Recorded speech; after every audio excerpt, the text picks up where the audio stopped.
Let's buckle up. This is Mike from Plant the Spark, baby. And today we're diving deep into that one strategy that you can use to flip the script on your dating life, snatch your power back, and honestly, make her chase you. We're talking about the no contact rule and how mastering it doesn't just heal your heart, it makes you irresistible, baby. And that's what we want to do here on Plant the Spark. Come on.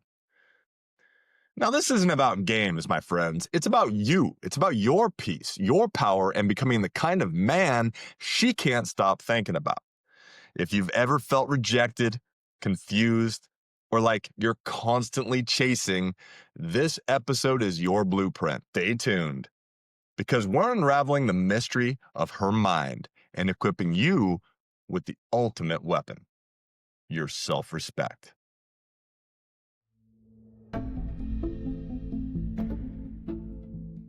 Welcome back to Plant the Spark, my kings. Come on, you little fire starters. Now, today we're talking about something profoundly powerful, yet often misunderstood. And this is the strategic use of detachment, right? Specifically, this thing we call the no contact rule. And I'm telling you guys, this thing is powerful. You want one strategy to not only bolster your own sort of confidence and get a hold of yourself, but to start attracting that woman that you're in love with, that you want, that you're trying to flirt with, that you're attached to. This is the episode for you. Now, before you roll your eyes and think this is some petty little tactic that, all the internet gurus are trying to get you to employ, it's not. All right, hear me out. This isn't about punishing her, guys. It's not about playing games, my friends. Guys, it's not about being vindictive. This is about you. It's about rediscovering your worth, rebuilding your emotional foundation, and creating a space where she can absolutely miss you, respect you, and potentially want you back. And if not, guess what? You'll be stronger, happier, and ready for someone even better. So who cares? Now, why is no contact your secret weapon, if you will? Let's be real. When a relationship ends or when you're stuck in that, agonizing limbo, right, where she's pulling away and it hurts, right? A lot of the time your first instinct is to chase, right? To plead, to over text, to try and convince her that you're actually a great guy, that you're the guy that she wants to be with. These texts, these calls, these attempts to sort of fix things, they just turn you into this pursuer mode, right? And I'm going to tell you right now, guys, if you look at my episode on hypergamy, right? Women don't want a guy who's trying to pursue them constantly, right? I mean, she wants to be the prize, but her biology, the evolution behind it is saying that she really doesn't want to be the prize. And so what you're trying to desperately claim, psychologically chasing someone who is retreating, it really only confirms their decision to leave. You look weak, right? You're not using those hypergamic skills we talked about, centering, being centered in yourself, who you are. What it does is it activates her flight instinct and it signals low worth on your end. And we don't want that here at Plant the Spark, baby. We want high value individuals only. And that's why you're watching these videos, right? For that high quality content that sets you apart from all these other nerds out there. Now, like I said a minute ago, chasing is the opposite of attraction. No contact is the complete opposite of chasing. It's an act of self-preservation. It's you saying, my peace, my well-being, these are paramount in my life. I deserve respect, and I am not going to beg for attention or affection. This isn't just a physical absence, it's an emotional and energetic detachment, right? It creates space for the void. And that's where you want to get her, into that void, right? For her to feel your absence, for her to really miss you, for you to heal. The absence of your energy is the only thing that creates the curiosity needed for her to start viewing you positively again. Now, I know what you're thinking. What if I don't text her? If I don't reach out, what if she moves on? What if she doesn't remember I exist? If it, if a month or two, right, of no contact leads her to forget you exist, then my man, you were never going to attract her. Never. It's time to face the music. But what it does, if there is some attraction between the two of you, maybe, I don't know, maybe you broke up for some reason that was sort of out of your control, or maybe you just sort of fell apart. Well, whatever it might be, it does force her to confront her feelings again, or the lack thereof, right? When you're constantly in her ear, she never has time to process the breakup properly. Your silence forces her to sit with her own thoughts, and it gets heavy, right? She sits with those emotions about the relationship, and it's heavy. She replays all of the things that went on in the relationship, why it ended, why it started in the first place. And it reverses the power dynamic. When you're constantly available, you become a given. When you disappear, respectfully, of course, you become a mystery again. And we all know mystery is one of those top, top formulas for creating attraction. Now, she starts to think, what's he doing? Is he okay?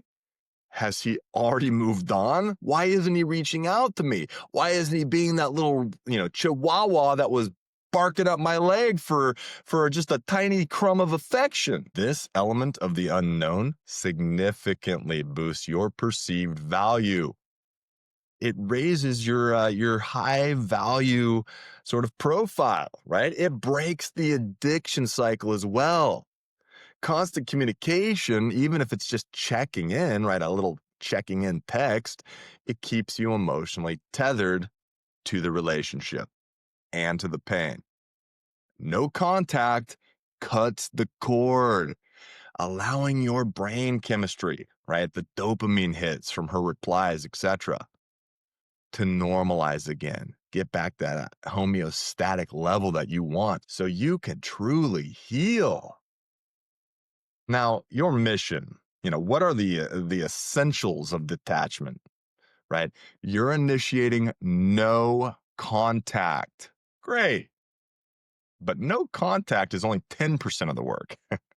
The other 90% is what you do with the newfound silence, my friends. This is where you become a high value man. It's what you were meant to be, right? You want to attract the love of your life, some little hottie out there, right? You want to pick up that cute little waitress you've been flirting with for the last week? Well, look, number one, you got to go zero communication when you go no contact. It's a hard stop, right? This means no texts. This means no calls, no DMs, no liking her posts, no watching her stories, no asking mutual friends about her. Absolute radio silence, my dudes. Now, why are you doing this, right? Why aren't you even leaving breadcrumbs for her, or for yourself? Well, number one, you need to detach emotionally, right? You need to get your nervous system back in sync, right? Both back to that homeostatic level where every text isn't like giving you some kind of like reward system dopamine hit. Look, change her name on your phone to something clinical if that's going to help. In fact, I I did this recently actually with a woman who I went into no contact with over the summer. I actually changed her name to do not contact, right? I blocked her on all social media. I unfollowed everything. right? I needed to heal. I needed to sort of decompress from the hot, cold, push, pull stuff that was going on. Now, this is non-negotiable for 30, maybe even 60 days. If you need to, go 90 if that's what it's going to take. Wait till your nervous system is detached from that person that is causing the problem. Again, it's not her that's causing the problem, it's you that's causing the problem, probably, but you need to detach. And here's what I want you to do. This is the 90% work that I talked about a minute ago. We call this the 3 pillars. All right. Now, this is a really crucial part because this isn't just about waiting for her to come back. In fact, it shouldn't be about that in the first place. This is about becoming the best version of yourself for yourself. Pillar 1, purpose and passion. The mission, my guys. Reignite old hobbies, start new projects, dive into your career, right? Learn a high income skill. I don't know. The objective is to make your life so compelling that thinking about her is a distraction, not a priority, right? A man with a mission is inherently attractive. Come on, fire starters. You know this. Number 2, pillar number 2, if you will, body and health, the vessel, right? Hit the gym, pump it, baby. Focus on nutrition and improve your sleep. Come on, get those endorphins going, right? Build that physique. Feeling physically strong is the fastest way to boost your confidence, right? Look good, feel good. You radiate energy, my guys. If you want, get a fresh haircut. I mean, that ain't something I ain't doing, but I might get the clippers out and shave it down a little bit, right? Update your wardrobe. Get some jewelry if that's your thing. I don't know, get a neck tattoo. No, don't get a neck tattoo. Bad idea for your future employment. Unless you're going to, I don't know, work at a neck tattooing studio or something. Pillar 3, social and emotional, the network, right? You've built up your body, right? You've gained a new high value skill, and now you're kind of going out and you're investing heavily in some of your bro friendships, man, your male friendships. Hang out with the boys, expand your network, meet new people, men and women. Show yourself that your social life and happiness don't revolve around one chica. Get comfortable going on casual, low pressure dates, right? To remind yourself of your options and that dating is supposed to be fun. You're supposed to be having a good time. Your social energy will become contagious. She'll start to see your posts, probably, right? And again, these aren't manipulation tactics. It's not like you're posting for her. You've moved on, my friends. You're posting and she probably notices and she's like, wait a minute, who's this guy? He doesn't seem like he even cares that I'm gone. It's because you don't. That's the strength of no contact. Now, process your emotions though, right? It's not about suppressing your emotions. It's not like you're doing all this so you can just kind of like get into your dark shell and be like, oh, I'm not going to ever have feelings again. I'm going to stoicism. I'm an incel. No, no, that's ridiculous. No contact creates the space to properly mourn and learn from that situation. Don't suppress the pain with distractions, things like this, right? It's not about going out and having sex with the first 10 people you can, hook up with. Acknowledge your pain, right? Journal your feelings. Talk to a trusted friend, a coach. Here I am, baby, a therapist. This is emotional honesty, right? And this is what separates the boys who play games from the men who actually want to build that genuine confidence. And that's what we do here at Plat the Spark, because we are about high value relationships, high value men who treat women well, who act ethically, who care about themselves. Now, the way to get inside her mind, let's call this the 60-day NC map, right? The 60-day no contact map.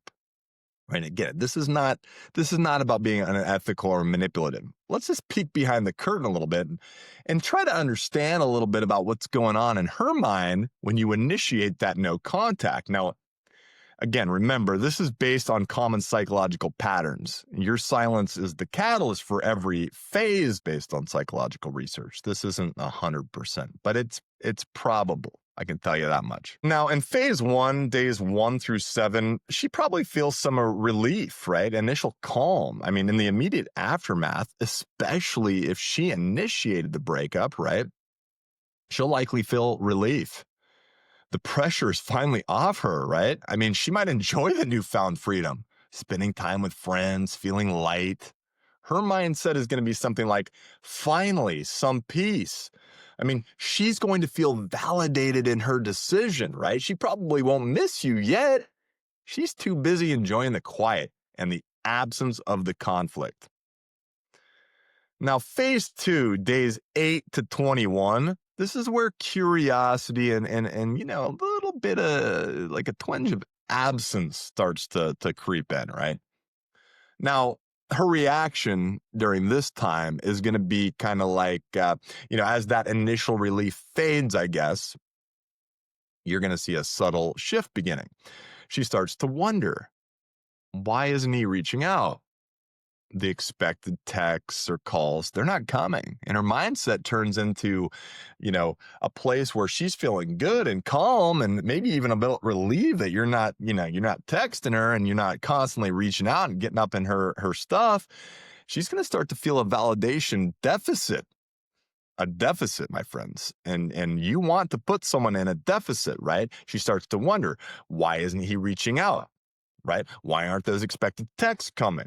Right? She'll subtly check your social media if you're not private, right? She's not missing you yet, but the attention, right, and the validation you gave her, the what if thoughts start to surface. And she's feeling a flicker of annoyance, probably. A little bit of curiosity, what's going on? Now, phase three, this is where stuff really gets interesting, right? Days 22 to about 45, right? This is where you get some nostalgia and doubt and stuff like this creeping in. This is often the critical period, let's put it that way. The curiosity turns into genuine wondering. She starts missing you, not just in the attention, not just, the things that you would do for her. She begins to replay memories, right? Now, she'll question her decision. Did I make a mistake? Is he doing better without me? Is he seeing someone new? This is a time when she is most likely to test the waters, right? She might send some type of little breadcrumb text. How are you? Right? WYD or a social media like or something like that. Or maybe she asks a mutual friend, what's up in this person's life. It is critical that you do not break no contact. Her test is a low effort, pathetic attempt at regaining her own validation, my guys. Your continued silence reinforces your strength, your high value. And then we get to the what could be scary to the other person, especially if they weren't really sure about their decision. Days 46 to 60, right? Respect, regret, and recalibration. That's what we'll call this one. Her reaction is going to be something like worry, right? But probably also respect. You've maintained solid no contact. And more importantly, you've made visible progress on your life, on your 3 pillars. Her respect is going to soar for you. Whether she wants you back or not, she's at least going to respect you. Now, she sees you genuinely thriving, right? And this makes you incredibly attractive. Again, it doesn't mean she wants you back, but it makes you attractive. And that's the whole point. I hope that's the whole point for you, right? Your absence has forced her to reevaluate your entire relationship with her. Now, her mindset at this time, she's dealing with genuine regret, right? She probably really feels bad about ending things, or at least is thinking, man, maybe I made a bad decision, right? She's at least toying with this idea of like making a big mistake. She sees you as a high value man now, right? You weren't needy. You didn't come crawling back. You didn't cry, right? You're a high value man who won't tolerate disrespect or uncertainty. Forget her, right? However, if she reaches out now, right, it's far more likely to be a genuine attempt at reconnecting, right? This is going to be from a place of respect now. That's what you wanted. I mean, she sees your power, your strength, your groundedness at this point, right? She respects you. She's not looking for just validation at this point. She's thinking, I lost a great man and I want him back. Now, guys, whether she comes back or not, by the end of the 60 days of solid no contact, you will be a different man. I guarantee it. If you followed those rules, you're going to be stronger. You're going to be more confident, right? You're going to be more self-assured. You'll have broken that sort of that nervous system response cycle. Every time you saw her, you were going into sort of haywire mode, right? You'll have built a life that doesn't revolve around her. And that, my friends, is the most attractive quality a man can possess, baby. You know what I'm talking about. Be strong in yourself. If she reaches out, great. You can then decide from a position of strength and clarity if that's what you want, right? You'll be able to set clear boundaries now. Have a conversation from a place of respect, not desperation. But if she doesn't, that's okay too. You've healed, you've grown, and you've prepared yourself for an even better future with someone who truly values the truly great man that you have become. This isn't about getting an ex back. It's about getting yourself back, my friends. It's about planting a spark within you that radiates confidence, right? Allure. So take a deep breath, embrace the silence, and start building the life you deserve. Your future self will thank you. Now, go out there and be legendary. That's it for Plant the Spark today, and I'm going to see you next time. Later, fire starters.